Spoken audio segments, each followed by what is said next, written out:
수고하셨습니다. 오늘 그 7가지 주제로 준비를 했고 마지막에 한 가지 최고위 결과도 보고 드릴 것이 있는데요.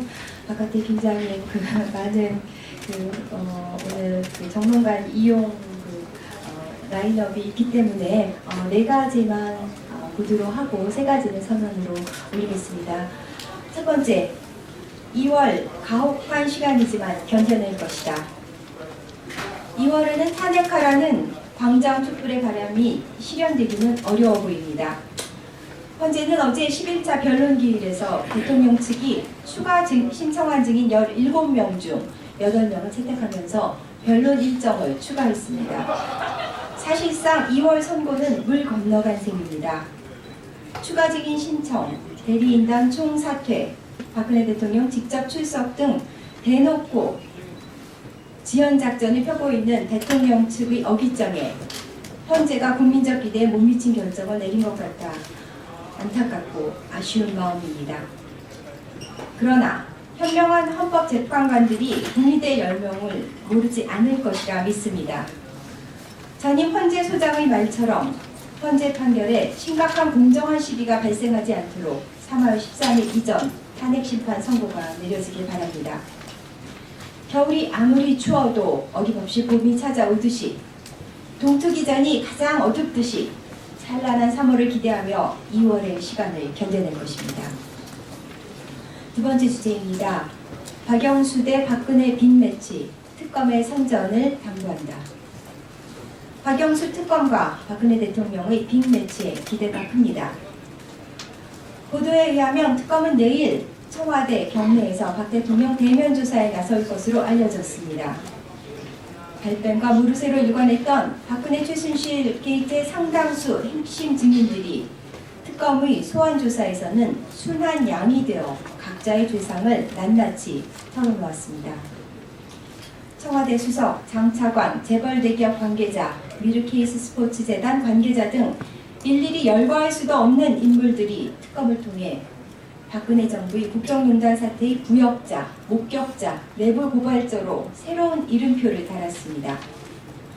박영수 특검의 특별한 선전을 당부합니다.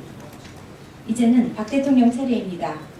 누구도 이해할 수 없는 박 대통령의 국정 철학과 언어 습관이 특검의 대면 조사에서도 어김없이 발휘될 테지만 전국을 찌르는 특검의 날카로운 칼날 앞에 속절없이 무너질 것임을 확신합니다.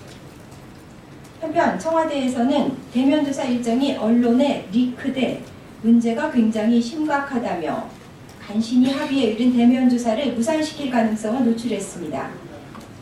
특검 조사도 받겠다던 박 대통령은 약속을 지키십시오. 세 번째 주제입니다. 황교안 권한대행, 북한 도발 기다리나.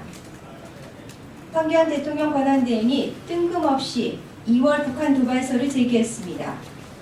어제 국무회의 자리에서 황 대행은 김정일의 75주년 생일이 있는 이번 달은 어느 때보다도 북한의 전략적 도발 가능성이 크다고 말한 것입니다. 황 대행의 2월 북한 도발설에 대해 통일부는 오히려 국무회의에서 북한의 도발의 시기를 특정할 수 없고 현재로서는 특별한 징후가 없다고 선을 그었습니다. 이쯤 되면 황 권한대행의 뇌 구조가 궁금해집니다. 대선 출마 여부를 묻는 기자들의 질문에 알쏭달쏭한 답변으로 스무고개를 이어가고 있는 황 대행이 무슨 꿍꿍이로 2월 북한 도발설을 들고 나왔단 말입니까?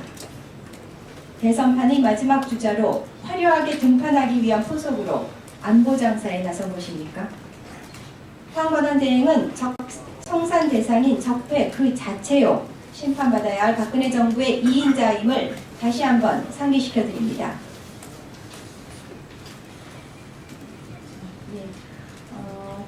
황교안 권한대행이 청와대 압수수색을 허하라는 부분은 사면으로 넘기겠습니다. 첫 번째 주제입니다. 철도 민영화 추진 계획 즉각 중단하라. 박근혜 정부가 탄핵 정부의 혼란을 틈타 사실상 철도 민영화를 추진하려던 정황이 드러났습니다. 국토교통부는 민자 사업 활성화 정책을 추진하겠다는 정책 목표를 설정하고 2018년에는 철도시설 유지 보수 업무를 2019년에는 철도 관제 업무를 자회사나 공단 등으로 옮길 계획을 세운 것으로 파악됐습니다. 또 철도공사가 맡고 있는 물류의 차량 업무도 2018년부터 자회사에 분리한다는 계획입니다. 정권이 바뀌더라도 돌이킬 수 없도록 민영화의 쐐기를 받겠다는 속셈입니다. 국토부 계획대로 신설될 철도 노선 중 소위 노른자인 흑자 노선은 재벌 대기업에 주고 적자 노선은 공기업이 떠맡게 되면 비용 문제가 발생하고 추가 비용은 고스란히 국민들에게 전가될 것은 불보듯 뻔한 일입니다.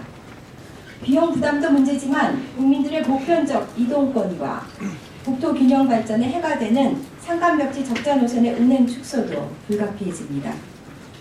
안전 문제는 물론 구의역 사고와 같은 불행이 재현될 수도 있습니다. 국민의 발이자 공공재인 철도에 박근혜 정부는 제발 아무것도 하지 말기를 당부드립니다. 구제역과 그다음에 집회관 노동자의 안타까운 사연은 서면으로 넘기겠습니다. 그리고 마지막으로 최고위 결과 보고드립니다. 중앙당 선거관리위원회 구성 관련입니다. 최고위원회는 제19대 대통령 선거 후보자 선출을 위해 중앙당 선거관리위원회를 구성했습니다.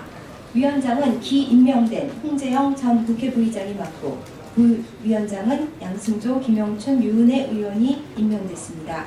또 위원회는 이훈, 임종성, 박정, 송기현, 신동근, 유동수, 백혜련, 안호영, 송옥주 의원과 백재욱, 최충민 사무부총장이 임명됐습니다.